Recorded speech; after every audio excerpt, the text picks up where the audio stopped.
Simplified Chaos, Episode 14. Life is beautiful and full of chaos. And it can get slightly out of hand if that shit's not tamed. We're here to share how to simplify the little things to start leading a more purposeful life. This is Simplified Chaos.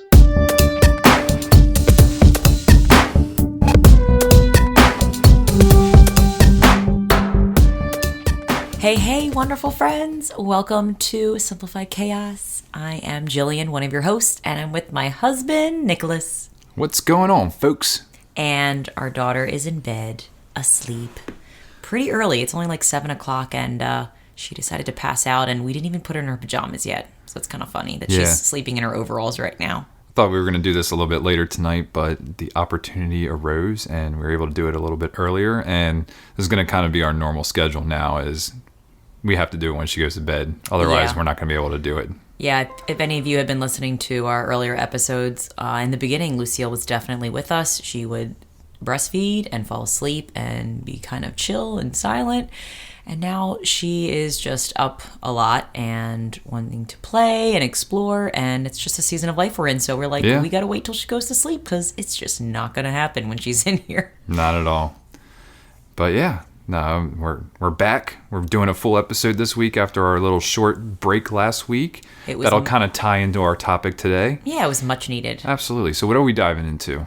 Today's topic is all about mindset shifts. Did I say shit? You might have. Shifts. Shift. S-H-I-F-T. Shift. Got it. Anyway, we're going to be covering about how changing our mindset to one that's more open, filled with gratitude, and a lot more intention has pretty much pivoted our entire life to be better, happier, healthier, and just kind of deal with the chaos of life so much better. It just simplifies everything in life, I think. Mindset's huge. I agree. It's that one, I guess, thing that we can do that just can completely change a lot of aspects of our life. And I think people forget that it all starts with the brain.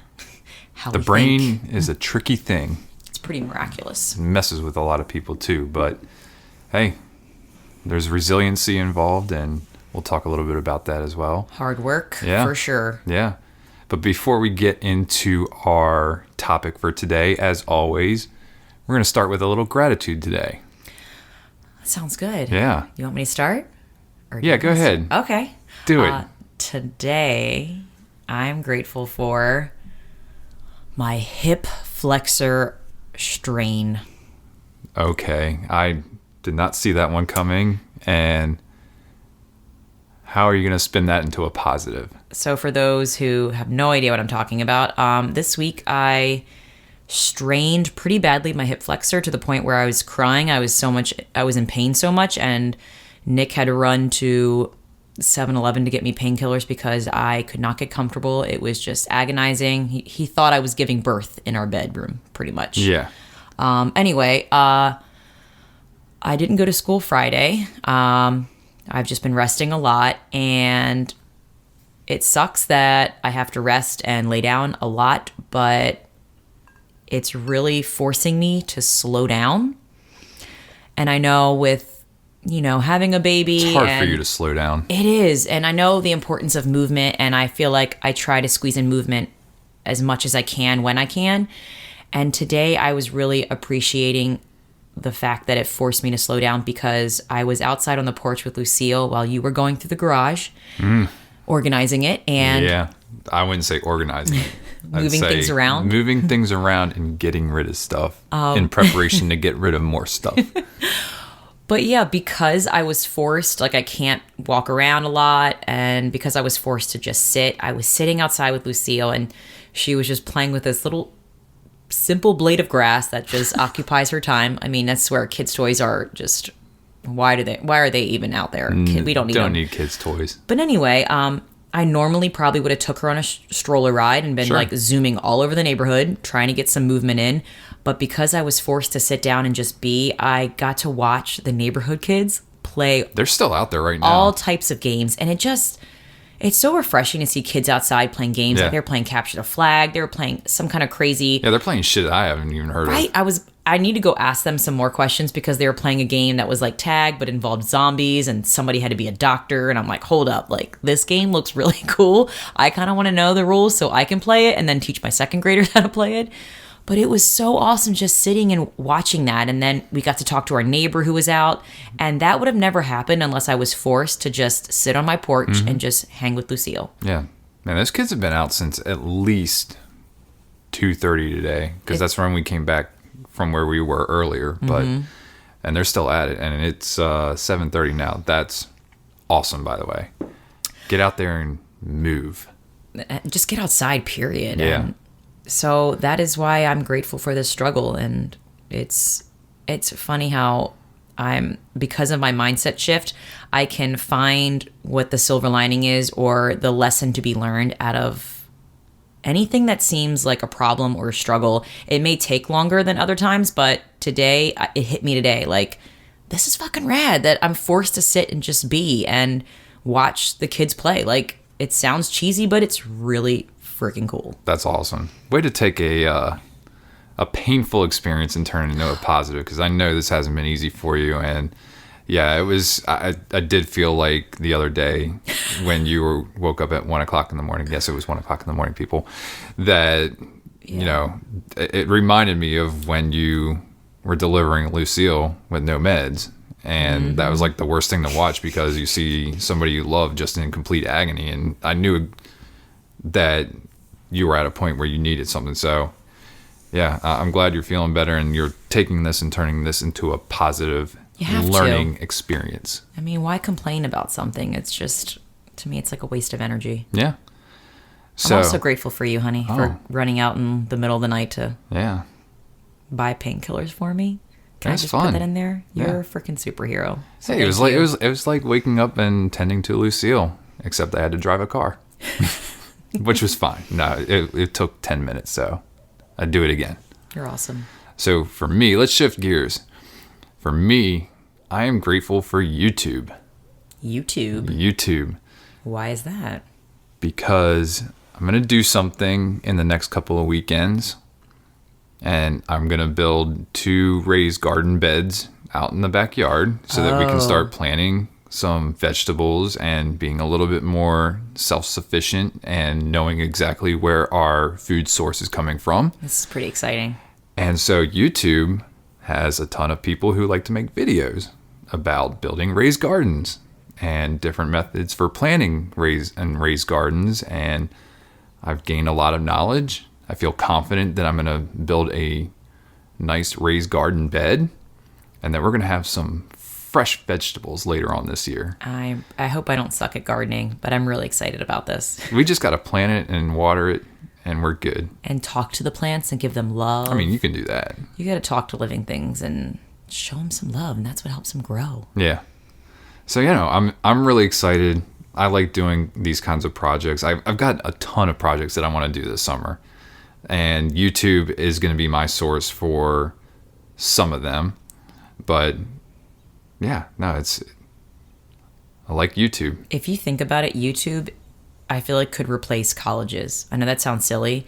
That's but a whole another podcast I know, but episode, I feel like you which can I am learn very passionate anything you want. If you want to, anything you want to learn about or get better at, you can find resources on YouTube and be successful at it. Man, I really want to go off on a tangent right now, but I'm not going to do it. All right, I'm so sorry. Because I'm so sorry. Yeah, what we hold in our hands every day, meaning our cell phones. Oh, I was like, this cocktail I'm holding right now? Every day, Jill. Oh, come never on. mind. That's not yeah, it. I'm not an alcoholic, guys. I swear. But mobile phones, we have access to anything we want at the tip of our hands. It's kind of scary, but it's scary, but at the same time, everybody. I mean, I'm talking people who don't have a lot in life have a smartphone. True. And can do things to learn and improve their lives. And I'm not saying it's without easy. Paying for an education. Without paying for an education. So yeah, True but that. Yeah. I'm not going to get into that. We're 10 minutes into this podcast episode already, and I want to shift gears and actually talk into our topic. But we will get to that in the future. We will. Absolutely. So mindset. What's up, Jilly? So I thought we kind of could separate kind of what our mindset has changed to and how it's affected our relationship, how it's affected how we are at home, how it's affected at work, and just Sure. relationships with people, because mindset has ultimately changed everything. Yeah. And I think a lot of people take it for granted, or they may say, that's so cheesy, like showing gratitude to stuff. Like, kind of like I overheard our neighbor talking about Marie Kondo when she was saying how the kids thought it was silly how, we're thanking our clothes and, saying this served a purpose. And a lot of people probably laugh at it. But really, to take time and just be grateful for everything we have around us, it's life-changing, though. But a lot of people don't even take the time to think that they have a roof over their head, they have food at their table, that they have clean water that they can drink. It's something that we take for granted every day. Absolutely. And when, something bad happens to us, it's the worst thing in the world for them. Whereas, the worst thing in the world for them could be starving out on the street with nothing, so it is all about mindset. And there was a really good, I know I'm going to do a quote of the day at the end, but there was a good quote to start it off, and it's from Marcus Tullius Cicero. And he says, gratitude is not only the greatest of virtues, but the parent of all others. And I feel like that is so true. It is definitely the parent or the adult before all of the other virtues, and it is so needed first. I think it's essential because our mindset, I don't know about you, but it takes a lot of practice to change your mindset. It does. A lot. It really does. Consistently. And I think a lot of people think that, it's easy to change your mindset and, I can be grateful for this and this. And then they kind of go back to their own ways and they may be complaining more or just going back to just the way they were. And I'm not saying that's a bad thing, but right. I will say that staying open and being non-judgmental and just being grateful for everything, it takes a lot of hard work. It's very hard. And I think some people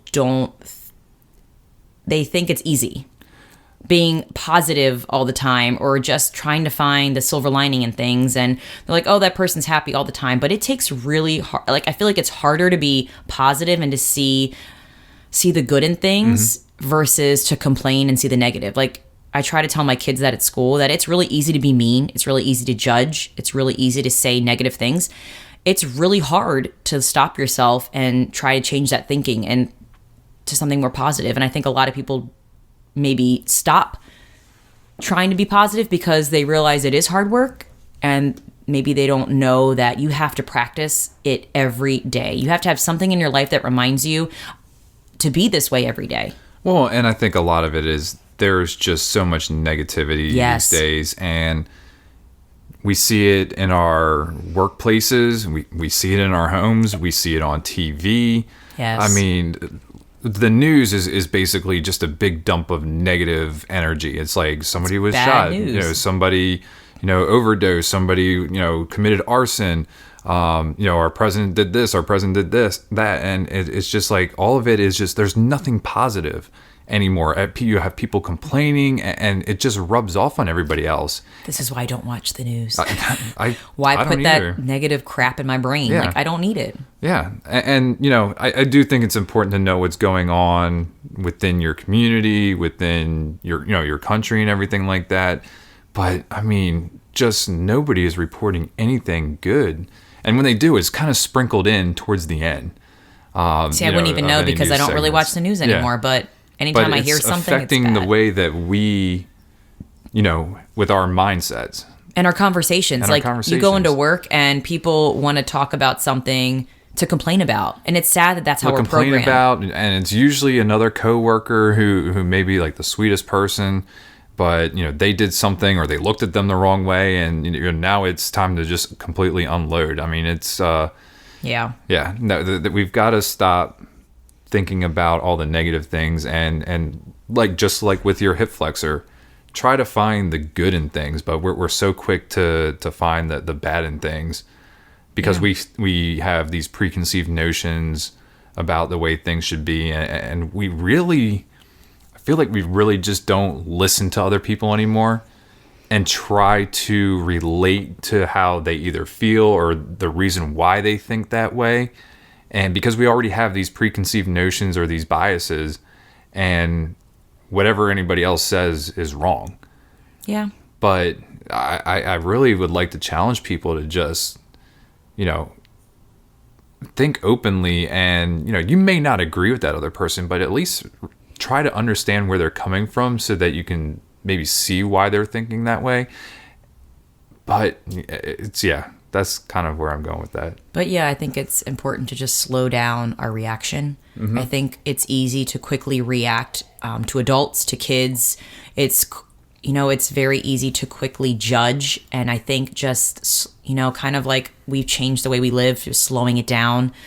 I think that's important that we slow our thinking down and our reactions to just look at we don't know the whole story. We see a small snippet of, somebody's life or an experience or, an injury, and we're quick to find the negative in it. And I think if we stop and just pause and really think about do I know the whole story? Do I know this person well? Do I know what's going on in their life? And most of the time the answer is we don't.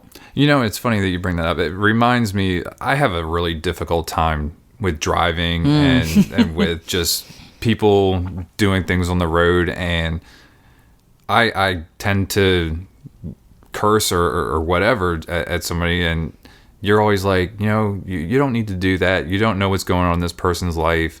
And it just kind of, I find myself anytime that I do get mad behind the wheel, I immediately feel regret that I lashed out or said something, because it always comes back to what you tell me is I have no idea what's going on in this person's life. Like that guy who we were coming back from the market today, and I was going a little bit above the speed limit on this back road. It was the speed limit was 30 and I was going 35. Well, this guy had, on my butt, didn't really say anything. Usually I'll tell Jill this guy's riding my ass or whatever.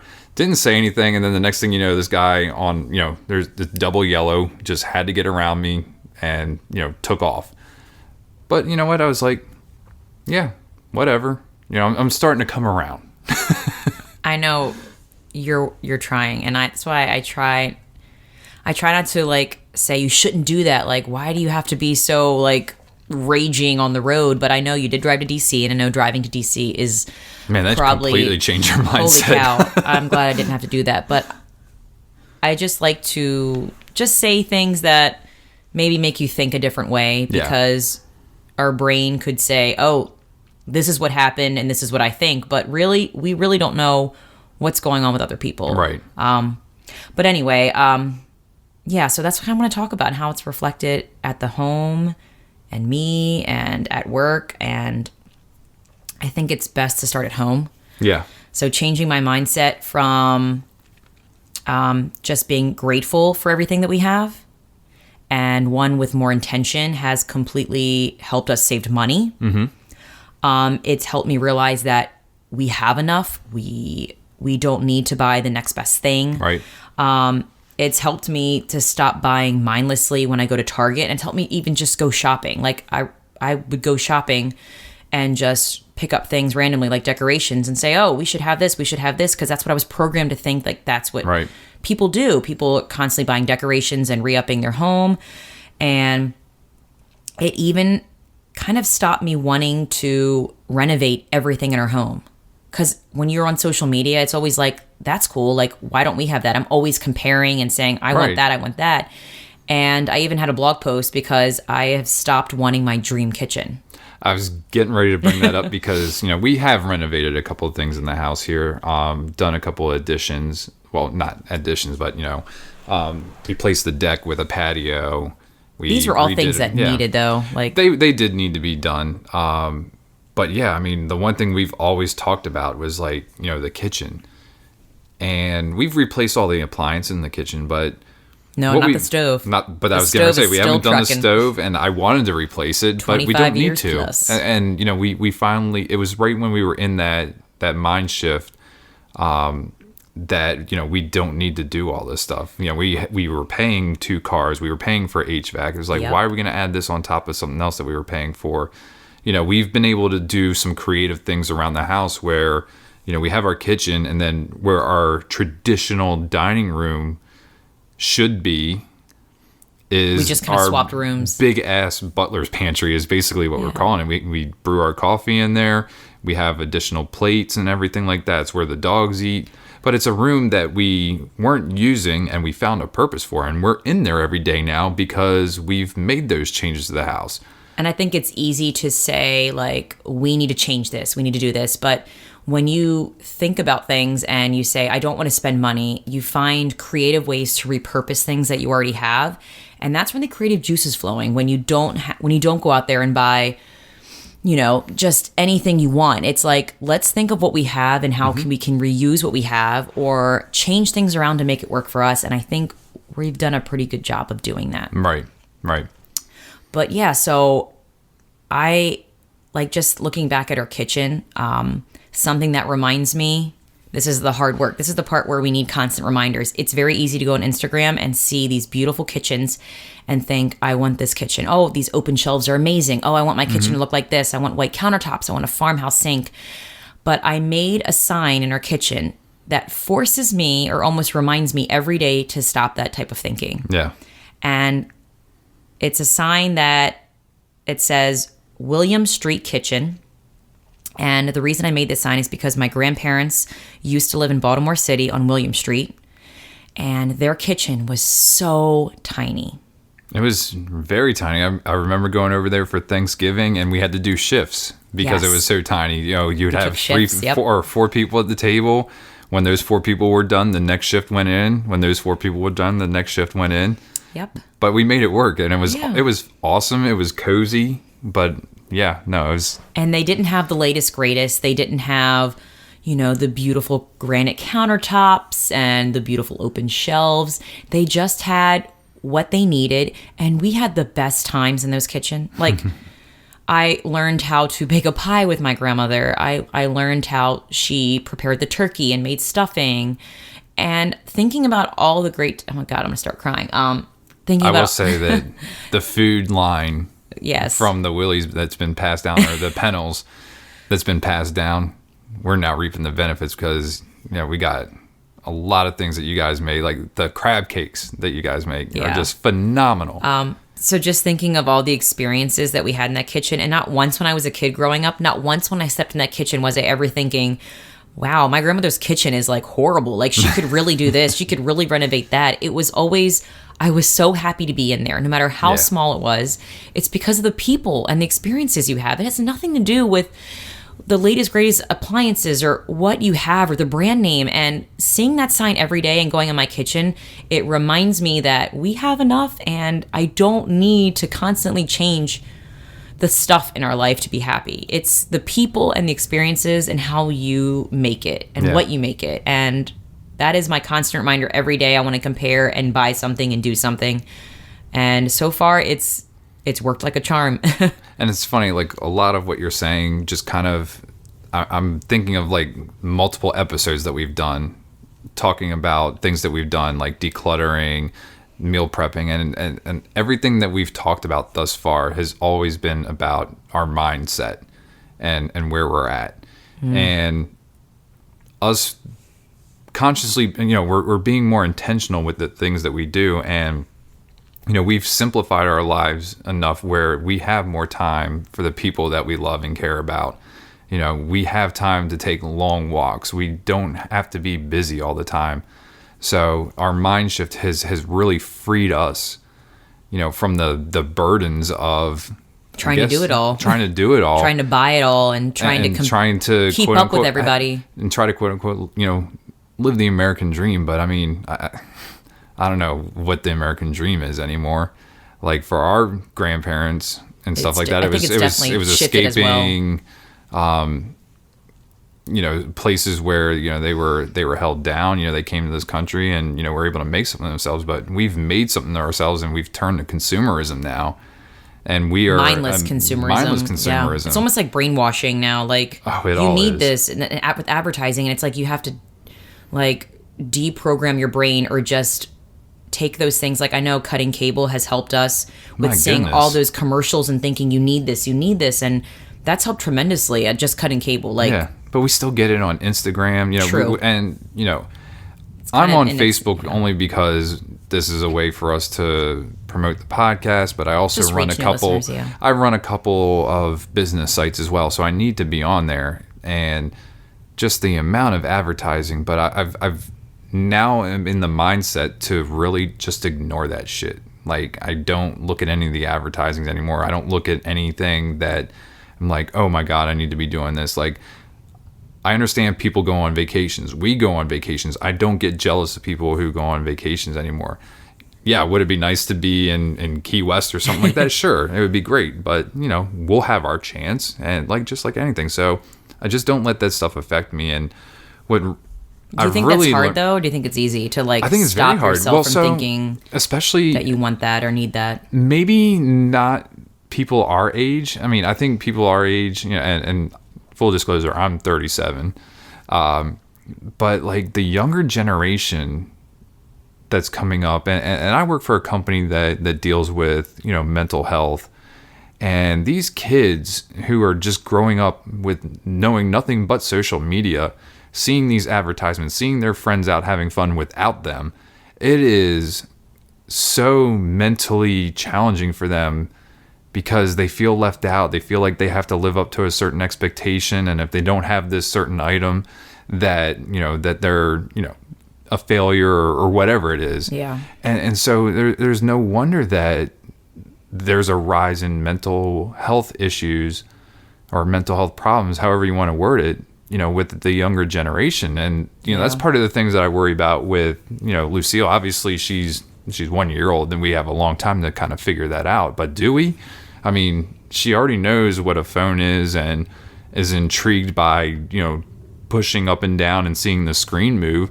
How long would it take? Is it 3-4 years old when she's then like, I need this, I need that, I need that? And how do you, talk about a mindset with a 4-year-old? That's something we don't have to stress about now, and we will tackle but it's when just the something time I comes. think about. I know. But I mean, there are people out there now who are dealing with that and have no idea what to do. No, but it's funny you say that because I did see a quote and I forgot who it was by, but they say that the most stressors come from thinking about the future or thinking about the past.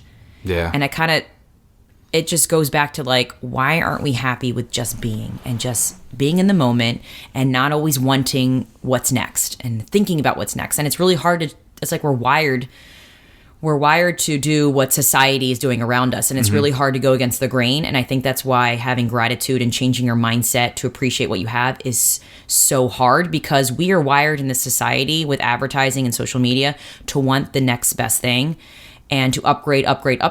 And it's really hard to train our brains not to do that because we're constantly like submerged in that kind of environment.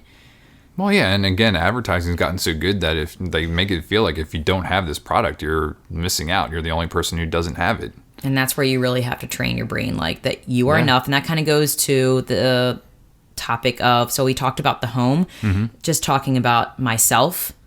So having that mindset that I am enough, no matter what my body looks like, no matter what my hair looks like, no matter what I look like, that as long as I'm feeling good and I'm happy and I feel healthy, that I'm great. Yeah. And just changing the wording of, instead of like, oh my God, I have to go shopping, or I have to go shopping for food.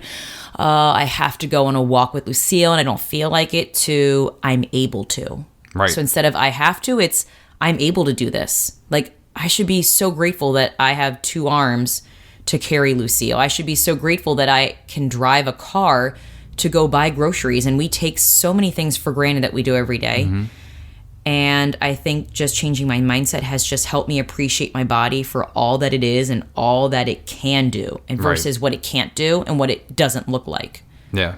We're all freaking unique, and like that needs to be celebrated more. Like, why do we always have to compare ourselves? And that's kind of why I stopped following certain people on Instagram, like people that are super, super fit and have, well, they describe themselves as quote unquote fit, or may have 6-packs and look a certain way. I had to stop unfollowing that. And it's not because I don't love what they're doing. I think that's great. Yeah, but it works for them. If I am constantly submerged with that and see that on my feed, it's going to make me feel worse about myself, and I don't need to do that. So I just kindly unfollow them and just embrace what I have, and that has helped me. Kindly unfollow. I like that. I do. But it's the same thing. It's like you are who the people you surround yourself with. For sure. And if you want to, be a positive person, you need to surround yourself with positive people. If you want to be a curmudgeon, you're probably surrounding yourself with curmudgeons. I love the word curmudgeon. It's It a makes me great think word. of like the old man from Up. I know you've never seen Up, but It makes me think of Bill Belichick. oh, He's a coach of the Patriots. I just knew so he you was a know. coach. I'm Okay. like, it's something sport He's related. a curmudgeon. Yeah, we're going to make sure we win next week. Just focus on next week. Yeah, and I'm not saying that like these people are bad. It's just it's not for the season of life I'm in, and Right.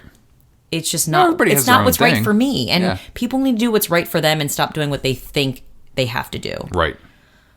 So that's what I all had to say about the whole me. And for me, I've always been, or at least I always felt like I had to be like a people pleaser. And Really? Yeah. It just, I'm always like thinking about what would other people think of if I did this? What would other people think if I did that? I didn't know that, I was like that. but I feel like everyone has a little bit of that. Like, Yeah, in them yeah. too. But I would say that's completely changed, and I think with Lucille being born, like I don't care anymore. Like I'm gonna do what I'm gonna do. I'm gonna talk, sing to my kid, talk in a baby voice if I want to, and past Nick, I don't think would have done that, but just to think of what people are judging me. But at this point, I don't care anymore. I'm comfortable with who I am. I think one of the cool things about, me and you is like on the very first date that we had, I was able to drop down my guard and like completely be myself. So like, I don't want you after this podcast worrying like, oh, what is Nick keeping from me or anything like that. I've felt comfortable with you from day one and letting you know what's on my mind and just being my complete self. And I want to thank you for, allowing me to do that. But like, I think, a lot of the times I was just like, well, what is somebody else going to think if I do this? And, I should commit to this because, I don't want to make them think I'm an asshole. But like people have shit going on, and you have to tend to yourself first. And really, we think people care, but they don't care as much as we No. think. It's like we train our brain to think, almost back to that, our simplified wardrobe episode about how we think people are like paying attention to what we wear and they notice what we wear all the time. And it's like, We're too consumed with ourselves to even think about what other people are doing. right?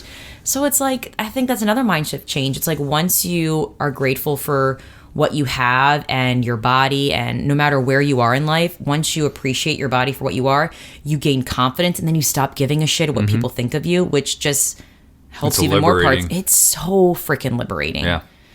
But anyway, so do you think we can go on to the work scenario? Sure. Yeah, that was my mind thing was just trying to please other people. So let's shift to work. All right. So changing our mindset has, holy cow. I already know you know that it's affected my job as a teacher tremendously. I love your mindset shift on this, because I've seen you grow so much over the last 7 years. Yeah. But We've been in dating for- particular, the last 2 years, I think has been seen your biggest growth as far as how you approach teaching and the kids. Yeah. And there are some resources we're going to share that has definitely added to this mindset shift, especially when it comes to kids. But I am a second grade teacher, and I think changing my mindset to doing things with intention and purpose has completely changed the way I'm teaching. And before, I was that person that was a curriculum follower and it was almost like a Bible. And I'm still creative, but I would really rely on that curriculum in Right. teaching. And now I really haven't looked at the curriculum. I'm not going to lie. I look at what I need to teach, but I'm more looking at my kids, and I'm listening to my kids, and I'm building relationships with them, and I'm finding out what makes kind of what's going on in their lives and what's interesting to them, and I'm building whatever I'm teaching around them. And it's completely changed my world. It's made me enjoy teaching more. It's made my life less stressful at school. And even though we are forced to do specific testing, I hate to say this, but I could give a shit about my test Fuck scores. that. I really could. And I know that there are some jobs that require tests. Like I had to take a test to be a teacher. Lawyers have to take a test. To be a doctor, you have to take a test. And I understand that they have their place, but do we need that many tests to help kids be prepared for the world? I don't fucking think so. No, it's all about experience at the end of the day. Like Yes. you can teach people textbook shit, but it doesn't translate to the real world. It doesn't. And the only way people learn are through experience, through failure. And we have to let our kids fail. We have to let our kids be themselves. And we don't give them enough credit. We always think that, we know best for them, but, they're human beings. Don't. They're a human being. We know have how to keep feelings. them safe. Yeah. But we don't know what's best because we aren't them and they're different than us. And it takes a lot of hard work to train your brain to say that I'm not going to be quick to fix your mistakes, or I'm going to let you struggle, but the struggle is where you learn the most. Right. And I've completely changed the pace of how I'm teaching. I'm not rushing the kids through things anymore. I have slowed down so much of the learning because it's built around them. Mm-hmm. I want to give them time to talk and have real authentic conversations about topics they want to talk about and just deliver content that is meaningful to them. And I try so hard to relate it to what they're going through because I don't know about you, but when I think about my most memorable experiences at school, it's usually because we were doing something hands-on or it was really fun. So I try to think about what was exciting to me as a kid and do that with my kids. And I think we sometimes forget what it's like to be in a classroom. And I know as a teacher, when we have to go to professional development, there may be a topic that might be interesting, there may not be. And sitting in a classroom or sitting down for long periods of time freaking stinks. Like, I need to be up moving around. I like the freedom to do what I want to do. If I want to get up and move, I do that. Like, since we're adults, they allow that. But when you think about a classroom, if a kid gets up and starts moving around, we think they're not paying attention or we think that they're not focused. But we need to think back to us. Like, how would we feel if we were constricted in a seat in a desk for like 30 minutes to an hour? Yeah. Like, it's just not right. Like, my whole mindset on what a traditional classroom looks like has completely been blown out of, like, I don't even think about it anymore. Yeah. Like, if the kids want to move, they move. And someone may come in my classroom and say, wow, this classroom looks like it's out of control. But you know what? It's controlled chaos. We have boundaries. The kids, if you come up to my kids and have conversations with them, they're going to know exactly what we're talking about. They're going to know exactly what we're learning. They're going to be able to have great conversations because I'm more about doing things for a purpose. Like, being able to socially interact with people and be kind to people. Right. And I think social skills and emotional skills are taken for granted. And I really like to hone in on that. And when you think about kids that age, when they ask a question, they're asking a question because they're still genuinely curious about the answer. They haven't gotten to that point where you've been told that you can't ask this or it's inappropriate to ask that. They ask a question because they're genuinely interested or genuinely curious about what it is that they're asking. And for me, that just opens up, and that's a learning experience in itself. The fact that they asked a question, and it may sound rudimentary or very simple to us, but at the same time, we don't know what that kid knows. And they're genuinely, I can't say curious right now, but they're curious. So we need to be open about asking questions, and as adults, we need to ask more questions. We again, it kind of goes back to what we were saying earlier. We're so quick to judge, and when somebody doesn't have the same opinion or belief as you write them off and you say, "Oh, this guy's full of shit" or whatever. But at the same time, we're not asking questions at all. We're not trying to dive in to see why people think that way. And you may not, at the end of the conversation, you still might not agree with what they have to say, but at least you're able to figure out why that person has that mindset, why they think that way. And that goes back to just staying open to opinions that aren't the same. And I think that's what makes life interesting, is to talk to people who think completely differently. And I think we can learn from that. You never know what you're going to be able to learn. Like, just asking a simple question, that's why I think it's funny. Like, people who are afraid to go in a bar by themselves, I mean, that's a great place to meet interesting people and ask just a lot of questions and really maybe get to know something that you have no idea about beforehand. But that involves doing something that's the unknown. It's, you can't be looking down at your phone. Yes. But I know we'll move on. I don't know if you have anything to share about the workplace, but I just thought of this specific event that happened in the classroom the other day. And the old Jill teacher would have quickly written off this experience and just quickly try to solve it and do it for the student and then move on. But the new improved mindset shift, doing everything with a purpose, Jill, one of my students was trying to find a piece of paper. That we have this book log inside the classroom that the kids, they write down the books they read. And after so many books, I like to reward the kids and give them prizes. So this one student could not find her book log.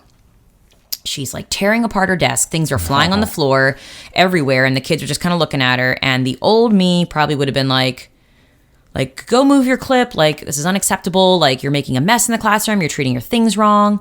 But the new me thought, like, I don't know the whole story. Right. I don't know why she's throwing the books. And instead of just disciplining her and reacting quickly, I walked over to her and I said, hey, how are you feeling? She's like, I'm really upset. I can't find my book log. And I worked really hard on it. And I said, okay, how about I sit down with you and I help you find it?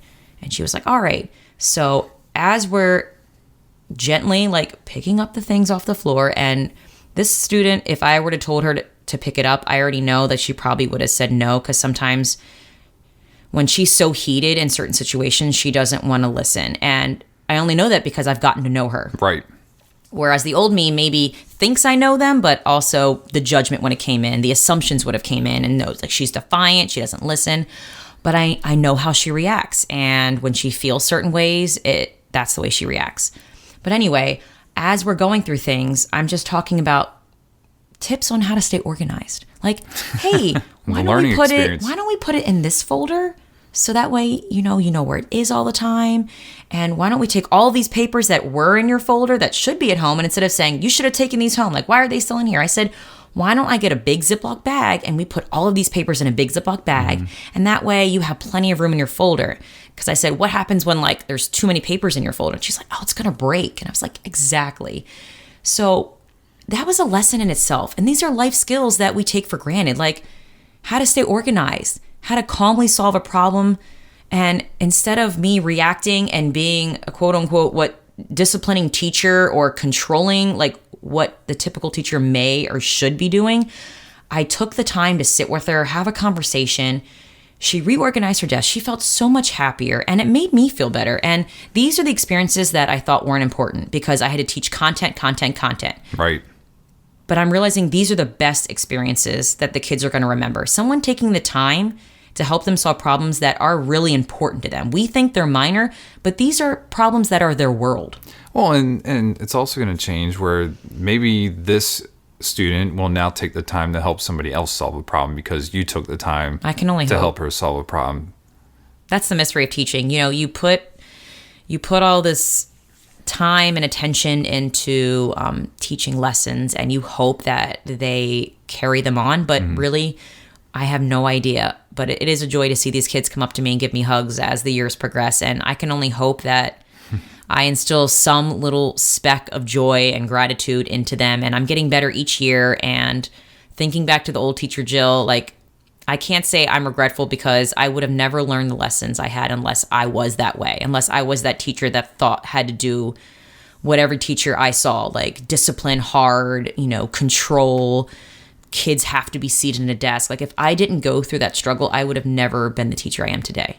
That's awesome. So I'm sorry it took me a while to talk to that story, but I feel like it really resonated with my mindset shift. And again, this mindset shift takes time, takes a lot of patience, but I feel like those are the lessons that matter the most, the ones that take the longest, the ones that take more time, that take more energy. It's not a quick fix. Yeah. But anyway, I don't know if you've had a mindset shift. Mine's been pretty minor. I've been in a couple different jobs over the last couple of years. I feel like I'm at a company now where I can see myself for a very long time. And a lot of it, I've gone from sales and I'm now into marketing, and it is a little bit of a pivot, but because I know sales, it makes marketing a little bit easier for me because I know what the salespeople are looking for when it comes to marketing. But for me, it's been a constant learning process over the last maybe 4 years, particularly when it comes to marketing, because I did come from a sales background and I had no marketing experience.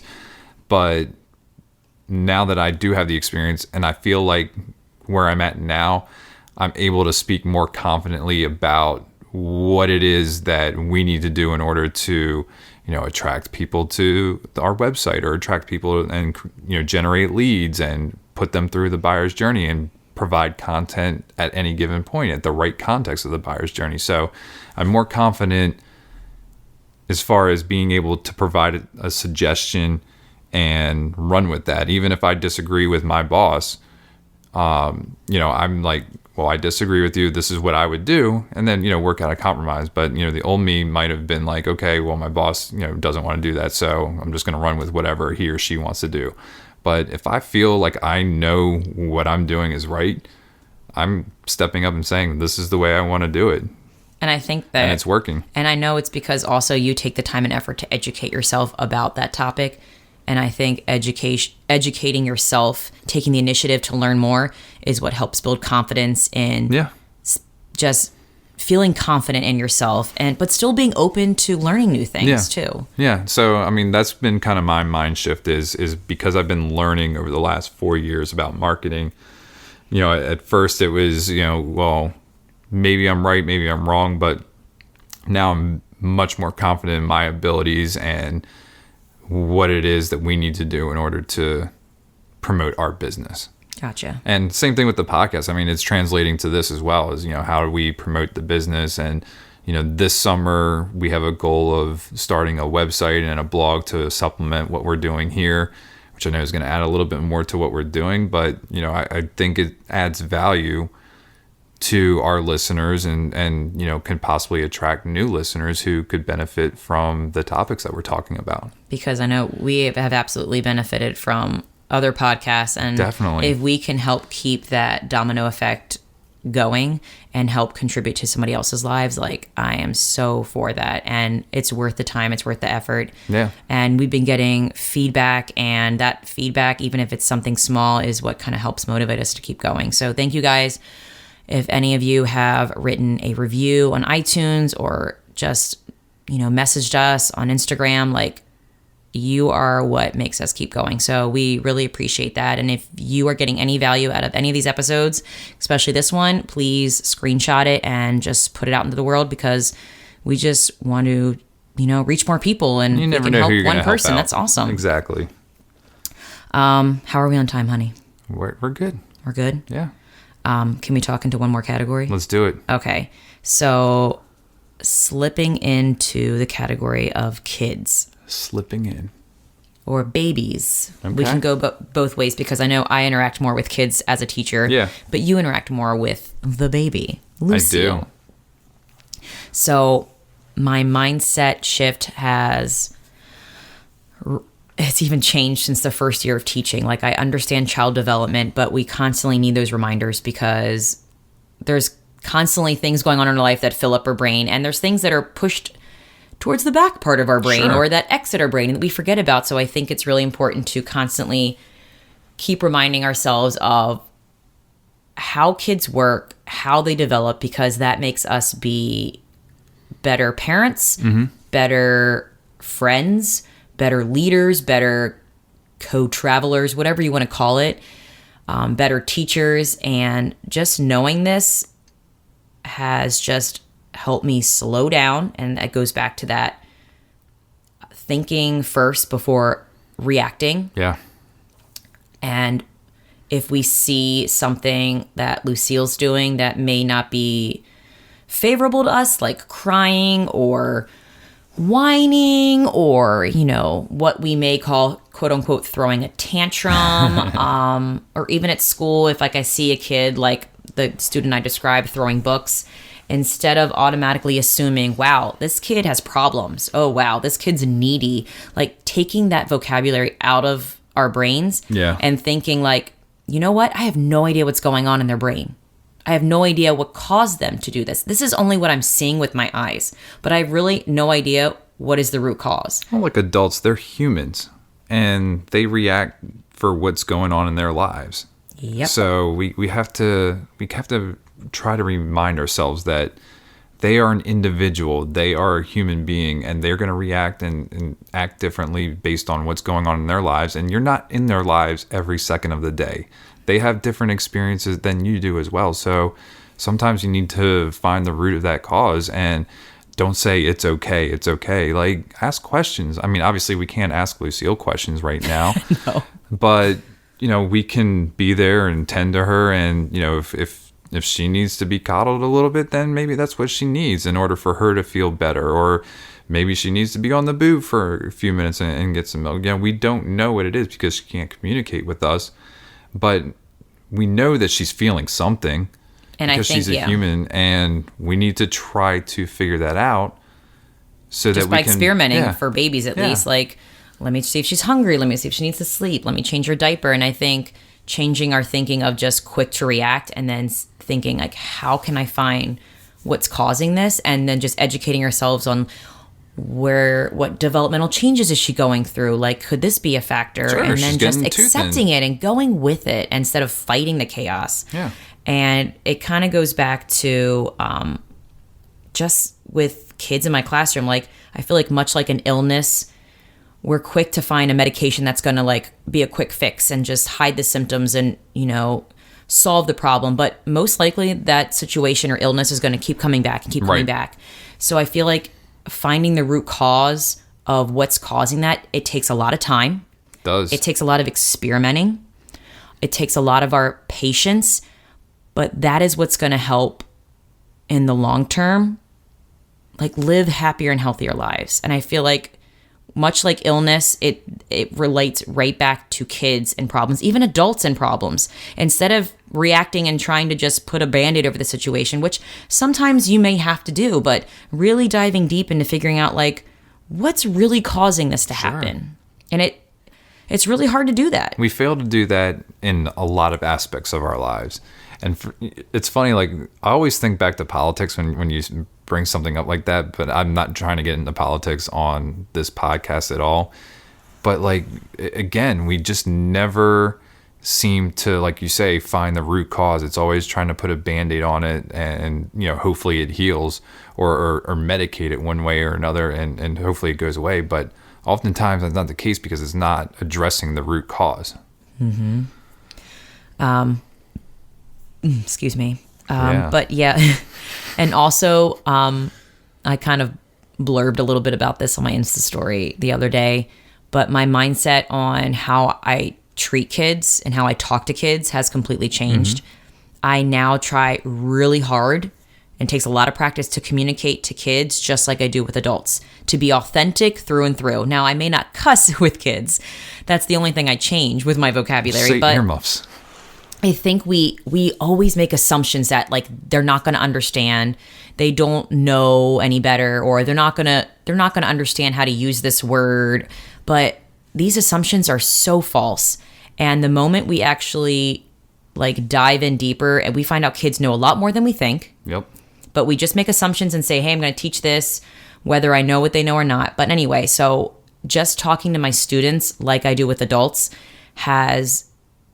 the relationship we have and their vocabulary has grown so much. Like, I've been teaching them new vocabulary words, like maybe every 3 weeks to get them practicing it. Now they use the word candor. I mean, they're using the word coherent. They're using the word jubilant, and they know how to use it because it takes constant modeling and constant practicing. And there was a point in the classroom, like, because I'm still breastfeeding, I have to pump. And I kept saying, I have to go to a meeting, kids. I gotta, I refused to tell them what I was really doing because I kept thinking they're not gonna understand. Yeah, they're not gonna understand, or they're gonna think it's silly, or they're gonna be like, ew, gross. So I kept saying every time I had to pump, I gotta go to a meeting, kids. Gotta go to a meeting. And one of my kids finally said, Miss Kasoniak, like, what meetings are you going to? Like, what is happening? And part of me was like, I can't lie to you guys. You pulled the old George Washington. I cannot tell a lie. But seriously, it's like, I did chop down that cherry tree. The relationship that I built with them was so real and authentic. Like, I couldn't pretend anymore. And I just let down that wall of thinking I knew what was best and said, all right, kids, I'm going to have a conversation with you. And I hope that you put on your mature hats, because what I'm going to tell you may seem a little interesting or weird or different. And I showed them the pump that I used, and I related back to an engineer designed this pump to help mothers, and pretty much just what the human body does, and kept relating it back to, this is part of life. This is what our bodies are meant to do as mothers. And they looked at me, and first their mouth was open like, oh my God, I can't believe Miss Kaselniak is talking about this. But you know what? After that conversation, they were like, we get it. And I told them, like, you know what? You may not want to tell your friends this because they might not be as mature as you now. But before you've gone through this conversation. But before I even said that, the kids were like, we know Miss Kaselniak. They may not understand. And they may say, ew, and that's gross, but we understand. And I was like, this is cool. So fucking We gotta rad. start treating kids like adults. We have to start using the vocabulary so that they understand what's going on. Yeah. And we think they don't. We think that we're protecting them or sheltering them from the world. But really, we're not doing them any service by hiding that. Like, there's certain things that, yes, developmentally are not appropriate. But like I was learning on one of my podcasts, that we should be teaching kids the real names of the human body parts. Like, we use words like, that's your private parts, or that's your Susie. That's what we grew up learning. Like, your vagina or vulva was called your Susie. But we need to start being real with kids. And the more we don't have shame in it, they're not going to have shame in it. Right. It's going to empower them because they know it. And knowledge is freaking power. So anyway, I agree. my mindset on how we talk to kids and how we treat kids has completely changed. I don't view myself on a pedestal. I don't view myself as being of higher power, or, that I'm better than them and they need to listen to me. We're co-travelers. We're in this together, and they respect me more. Our conversations are better. They're not afraid to talk about anything. It's completely changed my world in the classroom. And I can't wait to do all of this stuff with Lucille, everything that I've learned. And I'm grateful for my job as a teacher, because I don't know if I would be the parent I'm going to be in the future or today unless I was a teacher. I love it. And I love hearing these stories about the way you're interacting with your kids. I know I said it earlier, but I mean, it just brings me joy that they have somebody in their lives who truly cares about them, their learning, and what's important to them. And I just want to say to all you teachers out there, much love to you, because I know teaching is hard. It is. And there's only one of you and 20 little babies in your classroom, and it's tough. But I will say that it is possible to do this. And I don't have any help, and I have 21 beautiful babies, I call them babies, in my classroom. And I just want to let you know and encourage you that it is possible. And your classroom may not look like a typical disciplined classroom, but that's where the real learning and relationships take place. Definitely. And I've seen it, and my kids are growing. If you even look at their data, I know data is huge. Like, they're reading, they're doing math, they're solving. But when you actually take the time to get to know the kids, instead of look at a curriculum book and just meet them where they are, and then just teach them what they're interested in, it's just transformed my life. It is. And That's awesome. I know. I'm going to stop because I could talk forever about being a teacher and everything I've learned, but it's just so fucking rad. It is. So what resources do we have for some people? Okay, so resources. I did reference my blog, The Clean and Simple Life. So I did write a blog post about why I don't want my dream kitchen anymore. And that has to go back to my mindset, why I don't want it anymore. And we kind of talked about that earlier, so I won't go deep into that. It's a good read. But I also have a blog post called Gratitude Equals Healthy Living. And this ties into the resource, is a book. It's called The Gratitude Diaries by Janice Kaplan. I've heard that book. And that blog post I wrote pretty much sums up everything applicable that I got from that book that I'm applying to my life now. And I kind of jotted down my 30 top quotes or phrases that were in that book that just spoke to me. And I think if they spoke to me, they could be great reminders for you. And they're great quotes even just to write on a mirror or write on a chalkboard in your room, or just hang somewhere to just be that constant reminder that you have enough, you are enough, and to just appreciate the now versus the past and the future. I'd say a good place is like the bathroom mirror, like your bathroom mirror, because you see it every morning when should do that. when you wake up. Like, I know we and have you see it every evening before you go to bed. So if there's goals or anything like that, put that on your bathroom mirror. Get one of those whiteboard markers that you can put on there, and put it on their mirror, or print it out. Who knows? But That's a great it's there idea. when you wake up in the morning, and it's there when you go to bed in the evening. And like I said, it's hard work having a mindset that's all about positive thinking Yeah. and gratitude. So you need those constant reminders. And Absolutely. I don't feel ashamed to have them all over my house. Like, I need it. No. I need it. It helps us keep that positive mindset. Exactly. Yeah. And another resource that I have is Simple Families. It's a podcast, and Showing some podcast love. she has a PhD, and I think it's in child psychology, and she has a website too, and we will link all of these amazing resources in our show notes. But listening to her podcast has really helped transform how I teach, how I interact with the kids, because she delivers a lot of science-based information, and I feel like it helps to know the why behind things. Like, she may have a topic of like why the kids need to get outdoors more, but then she'll have somebody on that's an expert in that category. Like, well, the reason why we need to get outside more is because scientifically, this is the research behind it, and I think that's some people need that. Yeah. They We just- all need to they get don't- outside more. They don't want to take things for face value, and this is one of those podcasts for parents or adults, because honestly, I think that even if you don't have kids, a lot of the lessons she has for quote unquote kids applies to adults as well, because we're basically big kids. We're and what's humans. healthy for kids, I'll keep saying it, we're It's humans. like, if you hear lessons for kids, it's relatable to adults. Like, we should be doing more of what kids are doing. We should have recess, like, Yeah. we should be exploring more and playing more. Like, we're so trained that we have to be serious and working, anyway, I can tangent on that in myself. But anyway, Yeah. her podcast is fantastic. It's not only teaches you the why and how to pretty much anything with kids, and she focuses on positive parenting and even minimalism with kids, which I know a lot of parents are fearful of. Like, I'm not buying my kid enough toys. I'm not giving my kid enough. But honestly, the research shows that kids thrive more and are more creative with the less they have. And I feel like some of the parents I've talked to who they have just a ton of toys for their kids, like, look back on it and say, I would completely do it over differently Really? if I had to do it over again. So, yeah, don't fall into that trap. I mean, I've seen it with my classroom. Like, we don't have much in my classroom. And It's distracting. They're so much more creative when you give them less. Yeah. And we think that we're not a good parent because we're not giving them enough. But really, they just need more love. They need our attention. more attention, more energy versus stuff. Yeah. So anyway, she dives into great conversations about movement, play, just being outdoors, just really relatable topics for every human being. So I just want to give her so much praise, and I'm just extremely grateful for her podcast, for just opening up that conversation. And I know she has courses online you can take, and I'm probably going to be taking that pretty soon now that Lucille's becoming older, because Nice. even I want more expert advice, because I can't know it all. Like, even though I'm a teacher, I still need those constant reminders, and Yeah.